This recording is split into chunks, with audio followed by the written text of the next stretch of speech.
Hi guys, welcome back to your own YouTube channel Aspiring Fellow. Let's make it easy.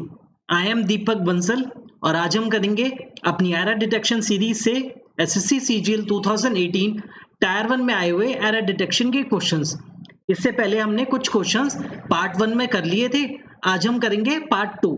तो आइए शुरू करते हैं आज का वीडियो।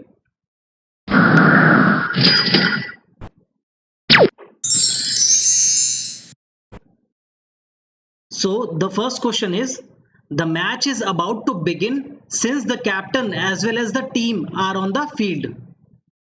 अब इसमें देखिए हमारा रूल क्या कहता है सब्जेक्ट वर्ब एग्रीमेंट का। अगर दो सब्जेक्ट यूज होते हैं हमारे सब्जेक्ट 1 और सब्जेक्ट 2 और वो दोनों कनेक्टेड होते हैं विद से, अलोंग विद, टुगेदर विद या एज वेल एज से। यहाँ पर द कैप्टन हमारा सब्जेक्ट 1 हो गया और द टीम हमारा सब्जेक्ट 2 हो गया और ये दोनों हमारे किससे कनेक्टेड है? एज वेल एज से, हमारे एज वेल एज से कनेक्टेड है। तो उसके बाद हमारी जो वर्ब होती है यूज वो किसके अकॉर्डिंग होती है? फर्स्ट सब्जेक्ट के according to the first subject. और यहाँ फर्स्ट सब्जेक्ट क्या है? The captain, and the captain क्या है? सिंगुलर सब्जेक्ट है। तो यहाँ पर जो हमारी वर्ब यूज होगी वो सिंगुलर वर्ब यूज होनी चाहिए और सिंगुलर वर्ब यूज होनी चाहिए तो हमारा आर की जगह हमारा क्या आना चाहिए? इज आना चाहिए। ठीक है, तो the match is about to begin since the captain as well as the team is on the field. The captain हमारा सिंगुलर था तो हमारा इज आया, सिंगुलर वर्ब आई। हमारा option number A will be the correct answer. Next question, Supriya asked Kiran that where had her mother gone when the results of the contest were being declared. अब देखिए जब हम इनडायरेक्ट स्पीच की बात करते हैं, ठीक है, इनडायरेक्ट स्पीच की बात करते हैं और इंटेरोगेटिव सेंटेंस हो, ठीक है, इंटेरोगेटिव मीन्स जिसमें क्वेश्चन पूछा गया हो, तो उसका रिप्लाई इनडायरेक्ट स्पीच में दैट के साथ नहीं होता है। It is incorrect to write asked and that together. जब भी इनडायरेक्ट की बात होती है हमारा स्ट्रक्चर होता है आस्क्ड के बाद हमारा डायरेक्ट ऑब्जेक्ट आता है, ठीक है। तो यहाँ पर आस्क्ड के बाद ऑब्जेक्ट, उसके बाद दैट ना यूज होके हमारा क्या आना चाहिए? WH word. तो हमारा इनडायरेक्ट स्पीच में हम दैट यूज नहीं करते इंटेरोगेटिव सेंटेंस में। तो Supriya asked Kiran where had her mother gone when the results of the contest were being declared. तो हमारा option A will be the correct answer. ये डायरेक्ट एंड इनडायरेक्ट स्पीच का जो था एरर था। On the way, he was bited on his toe by a poisonous snake. ठीक है, अब यहाँ पर पास्ट टेंस की बात हो रही है, ठीक है, यहाँ पर he was bited, past tense की बात हो रही है तो हम बाइट का हम क्या यूज करेंगे? पास्ट फॉर्म यूज करेंगे, पास्ट फॉर्म यूज करेंगे बाइट का। तो हमारा आएगा बिटन, ना कि बाइटेड आएगा। बाइटेड ना आके हमारा क्या? बिटन आएगा। He was bitten.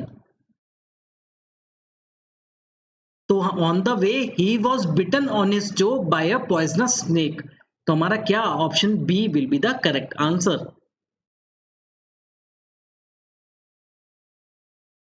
There isn't many rice left in the house so we must replenish our stock soon. अब देखिए यहाँ पर हमारी किसकी बात हो रही है? राइस की बात हो रही है और राइस जो है हमारा अनकाउंटेबल है, हमारा क्या है? अनकाउंटेबल नाउन है। और जब भी अनकाउंटेबल नाउन की बात होती है तो हम मैनी यूज नहीं करते, हम क्या यूज करते हैं? मच यूज करते हैं फॉर अनकाउंटेबल नाउन्स। हम मैनी यूज करते हैं काउंटेबल के लिए। तो हमारा राइस हो गया, मिल्क हो गया, वाटर, ये क्या है? अनकाउंटेबल नाउन्स है। तो इसमें मैनी यूज ना करके हम क्या यूज करेंगे? मच यूज करेंगे। There isn't much rice left in the house, so we must replenish our stock soon. So option C will be the correct answer. 10 kilometers are a long distance to cover on foot for a child. अब देखिए इसमें नया rule क्या होता है? जब भी हम अमाउंट की, किसी अमाउंट की बात करते हैं या फिर टाइम की बात करते हैं या डिस्टेंस की बात करते हैं, ये हमारा सिंगुलर यूनिट कंसीडर किया जाता है। एंड और वो क्या लेता है? सिंगुलर वर्ब लेता है। जैसे that 100 rupee note is mind, वो 100 रुपीज का जो नोट है वो मेरा है। तो हमारा यहाँ क्या आया? सिंगुलर वर्ब आया। ठीक है, I feel a 6 hour journey, 6 घंटे एक साथ, ये कंबाइंड वे में सिंगुलर ट्रीट किया जाएगा। तो हमारा आया इज एग्जॉस्टिंग फॉर मी। तो यहाँ पर क्या है 10 किलोमीटर्स, ये हमारे 10 किलोमीटर्स एज अ होल जो है वो सब सिंगुलर सब्जेक्ट माना जाएगा, क्योंकि ये एक साथ कवर की बात हो रही है, ठीक है। तो हमारा सिंगुलर वर्ब आएगा, तो आर का यूज होके हमारा इज यूज होगा। अगर ये डिस्टेंस अलग अलग शो करा जाता तो हम जो है वो प्लूरल वर्ब यूज करते। तो 10 kilometres combined is a long distance to cover on foot for a child। तो हमारा option A will be the correct answer. बढ़ते हैं नेक्स्ट क्वेश्चन की तरफ। The length of a male swallow's tail reveal his attractiveness for a female swallow. अब देखिए यहाँ बात हो रही है लेंथ की। सब्जेक्ट वर्ब एग्रीमेंट हमारा क्या कहता है, सिंगुलर सब्जेक्ट तो सिंगुलर वर्ब और प्लूरल सब्जेक्ट तो हमारा प्लूरल वर्ब। यहाँ बात हो रही है लेंथ की, तो हमारा ये हुआ सिंगुलर सब्जेक्ट। सिंगुलर सब्जेक्ट हुआ तो यहाँ हमारा क्या आना चाहिए, सिंगुलर वर्ब आनी चाहिए, सिंगुलर वर्ब आनी चाहिए। और सिंगुलर वर्ब के लिए हमारा रिवील नहीं होगा, बेस फॉर्म यूज नहीं होगी, हमारा रिवील्स यूज होगा, सिंगुलर वर्ब यूज होगी, ठीक है। तो हमारा सेंटेंस हो जाएगा the length of a male swallow's tail reveals his attractiveness for a female swallow. तो option B will be the correct answer. My father dissuaded me to try for a job as he wanted me to pursue higher studies। अब देखिए कुछ words होते हैं जो अपने fix preposition लेते हैं, ठीक है, अपने पीछे। डिस्वेड मतलब होता है मना करना किसी चीज को, कन्विंस करना नॉट टू डू समथिंग, कोई गलत चीज है उसको करने से रोकना, ठीक है। ये एक फिक्स्ड प्रपोजिशन क्या लेता है, फ्रॉम लेता है, डिस्वेड फ्रॉम होता है। तो हमारा यहाँ क्या आना चाहिए, डिस्वेड मी टू ट्राई, नहीं from trying for a job, ठीक है। तो हमारा यहाँ पर to plus V first form use नहीं होगी, हमारा डिस्वेड जो होता है वो हमेशा फिक्स्ड प्रपोजिशन फ्रॉम लेता है। तो my father dissuaded me from trying for a job as he wanted me to pursue higher studies. तो हमारा ऑप्शन डी जो है वो करेक्ट हो जाएगा। He is more smarter than his brother though he does not earn much money। अब देखिए then की बात हो गई, देन का मतलब है कंपैरिजन हो रहा है, ठीक है, कंपैरेटिव डिग्री की बात करेंगे हम। अब देखिए जब भी हम कंपैरिजन करते हैं दो चीजों के बीच में, हम मोर यूज नहीं करते, ठीक है। हम कंपैरेटिव डिग्री, देखिए स्मार्ट की कंपैरेटिव डिग्री क्या है, स्मार्टर है। अब जब यहाँ पर हमने कंपैरेटिव डिग्री यूज कर ली है तो हम मोर जो है वो यूज नहीं करेंगे। अगर मोर यूज करते हैं तो हमारा सुपरफ्लुअस हो जाएगा, that is something that is not necessary. तो he is smarter comparatively than his brother though he does not earn much money. तो हमारा option B will be the correct answer. The child along with his parents were waiting for the program to begin। मैंने अभी आपको जो rule बताया था वही यहाँ पर द चाइल्ड जो है वो फर्स्ट सब्जेक्ट हो गया, हिज पेरेंट्स जो है वो सेकंड सब्जेक्ट हो गया, और ये दोनों किससे कंबाइंड है, अलोंग विद से। जब भी दो subject along with, together with ये एज वेल एज इससे कंबाइंड होते हैं तो हमारा वर्ब जो होती है वो किसके अकॉर्डिंग चलती है, फर्स्ट सब्जेक्ट के अकॉर्डिंग। और फर्स्ट सब्जेक्ट क्या है हमारा, सिंगुलर सब्जेक्ट है, तो यहाँ पर हमारी सिंगुलर वर्ब आनी चाहिए। वर जो है वो प्लूरल है तो हमारा सिंगुलर सब्जेक्ट वर्ब आनी चाहिए, तो वॉज यूज होगा। The child along with his parents was waiting for the programme to begin. तो हमारा option B will be the correct answer. Next question, not complying by any of the laws can land you into serious trouble.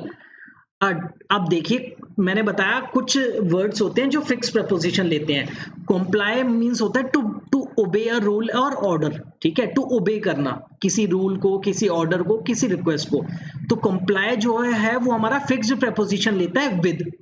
तो to comply with आएगा, by use ना होके हमारा क्या आएगा, to comply with. ये हमारा फिक्स्ड प्रपोजिशन है जो कॉम्प्लाई के साथ यूज होता है।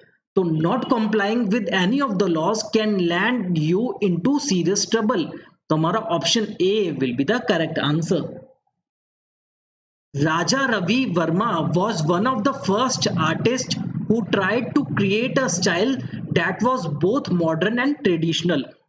अब देखिए वन की बात हो रही है, वन के बाद जब भी ऑफ आता है, ठीक है, वन के बाद ऑफ आता है तो हमारा जो उसके बाद प्लूरल नाउन आना चाहिए। क्या आना चाहिए? हमारा प्लूरल नाउन। देखिए रूल क्या कहता है, वन, ईच, एवरी, मोस्ट, इनके बाद अगर ऑफ आता है तो ये इसके साथ क्या आना चाहिए? प्लूरल सब्जेक्ट आना चाहिए। ठीक है, तो यहाँ पर क्या यूज हुआ है? फर्स्ट आर्टिस्ट, यहाँ एक सिंगल आर्टिस्ट यूज हुआ है जो कि गलत है। हमारा यहाँ क्या प्लूरल प्लूरल सब्जेक्ट आना चाहिए या प्लूरल नाउन आना चाहिए। ठीक है, तो हमारा यहाँ क्या हो जाएगा? Raja Ravi Varma was one of the first artist who tried to create a style that was both modern and traditional. तो हमारा ऑप्शन डी जो है वो करेक्ट हो जाएगा। The reduction in the cost of education due to an increase in subsidies offered by the government is also seen as a reason to get more educated। अब देखिए यहाँ पर क्या आना चाहिए? हमारा ऑफर की जगह, देखिए यहाँ पर हमारी ऑफर की जगह हमारा क्या आना चाहिए? वर्ब की थर्ड फॉर्म यूज होनी चाहिए as per the context of the given question.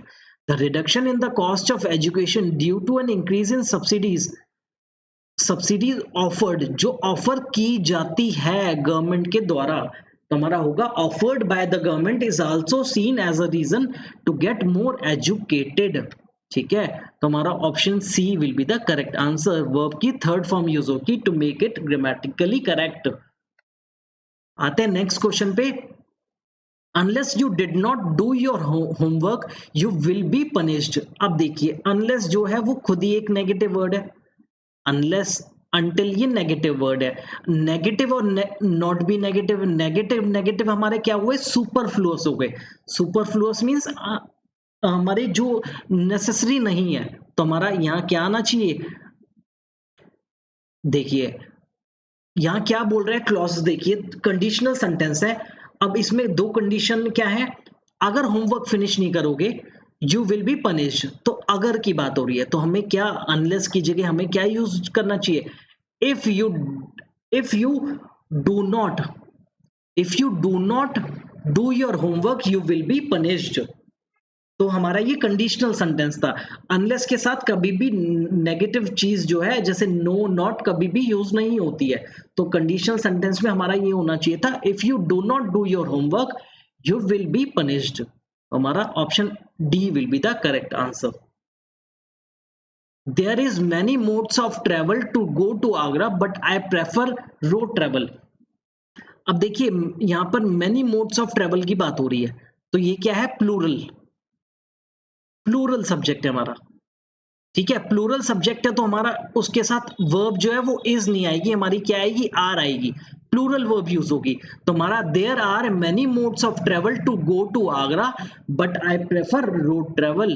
तो option D will be the correct answer, क्योंकि हमारा जो सब्जेक्ट था वो प्लूरल था, modes of travel. Having just taking a heavy lunch she was not ready to have any fruit.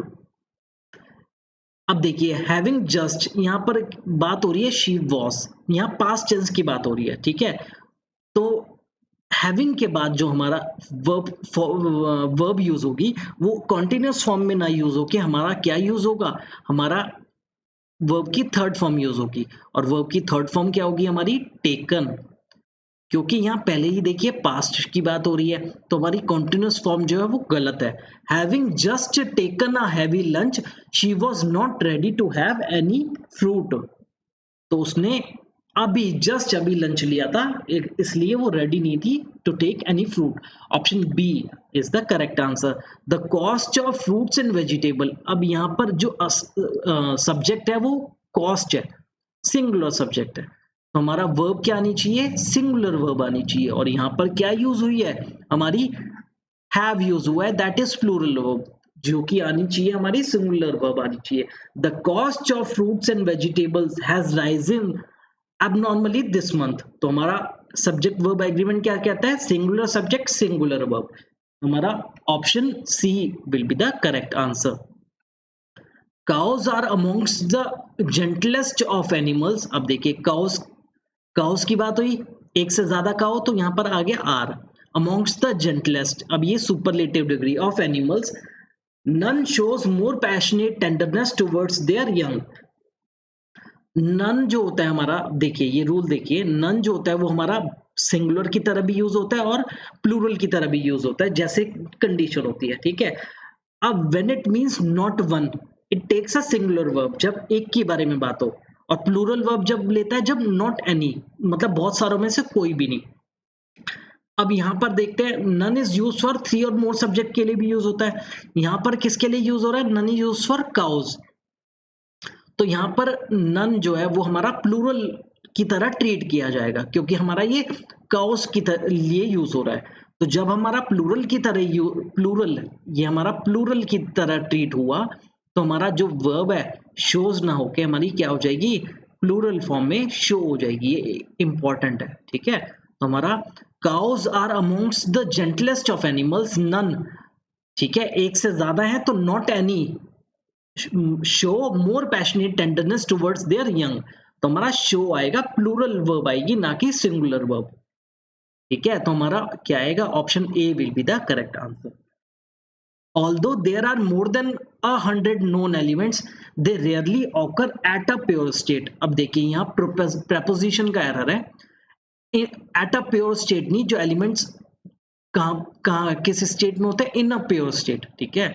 जैसे हम इन preposition use करते हैं टू शो द कंडीशन और स्टेट ऑफ समथिंग, ठीक है, किस फॉर्म में है। यहाँ पर बात हो रही है एक प्योर स्टेट में है, इन अ प्योर स्टेट, ठीक है। इन इसलिए भी यूज होता है, ठीक है। तो जैसे हम बोलते हैं he is in poor health, तो ये कंडीशन शो कर रहा है किस किस कंडीशन में है? पुअर कंडीशन में है, ठीक है। तो यहाँ पर प्योर स्टेट की बात हो रही है, जो कि कंडीशन बताई जा रही है। तो although there are more than 100 known elements, they rarely occur in a pure state.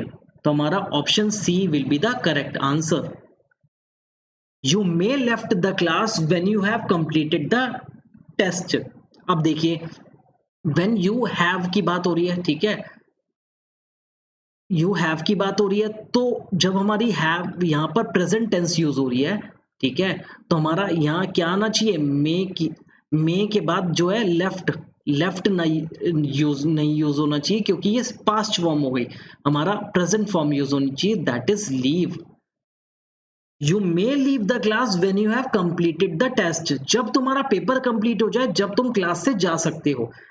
अगर लेफ्ट यूज होता है तो मतलब है कि क्लास से जा चुके हो, ठीक है। तो यहाँ पर भी पेपर भी कंप्लीट हो चुका होता और यहाँ पर भी हमारा पास्ट टेंस यूज होता। तो you may leave the class when you have completed the test. तो option D will be the correct answer. Entering the hall the show had started. अब देखिए, शो हैड स्टार्टेड, शो पहले ही start हो गया था hall में enter करने से पहले। तो हमारा यहाँ पर दो इंसिडेंट है पास्ट में, तो हम क्या यूज करेंगे? Bye the time I entered the hall. जैसे देखिए, दो इंसिडेंट पास्ट के यूज हो रहे हैं और एक पहले हुआ है, एक बाद में हुआ है, ठीक है। तो शो जो है वो पहले स्टार्ट हुआ है और हॉल में एंटर जो है वो बाद में हुआ है। तो हमें यहाँ क्या यूज करना चाहिए? बाय द टाइम के साथ सेकेंड फॉर्म और हैड के साथ थर्ड फॉर्म। ये हमारा स्ट्रक्चर होता है जब हम दो condition of the past and one is happened before the other one. तो यहाँ पर हैड प्लस वर्ब की थर्ड फॉर्म तो ये रही। यहाँ पर क्या आना चाहिए हमारा? By the time plus verb की second form, by the time I entered the hall, I entered, तो यह हो गई हमारी वर्ब की सेकेंड फॉर्म आनी चाहिए। तो by the time I entered the hall the show had started. तो हमारा क्या होना चाहिए? Option C will be the correct answer. बढ़ते हैं next question. I done a lot of work today. अब देखिए, आज मैंने बहुत काम किया, तो आज मैंने बहुत काम किया, तो हमारा यहाँ सिंपल पास्ट फॉर्म यूज होगी। आई डन नहीं आएगा, आई डिड आएगा। तो आई डन नहीं, हमारा क्या आना चाहिए? आई डिड, क्योंकि the some work is completed for the day, ठीक है, आज जो कंप्लीट हुआ है काम। I did a lot of work today, तो हमारा ये आएगा option C will be the correct answer. तो दोस्तों, ये थे हमारे एसएससी सीजीएल 2018 टायर 1 में आए हुए एरर डिटेक्शन के क्वेश्चंस। हमारे दो पार्ट में डिवाइडेड है। पार्ट 1 हमने पहले कर लिया था, ये था हमारा पार्ट 2। तो अब हम आगे बढ़ते हैं, आगे करेंगे एसएससी सीजीएल 2018 टायर 2 में आए हुए एरर डिटेक्शन के क्वेश्चंस। तो दोस्तों, मिलते हैं नेक्स्ट वीडियो में।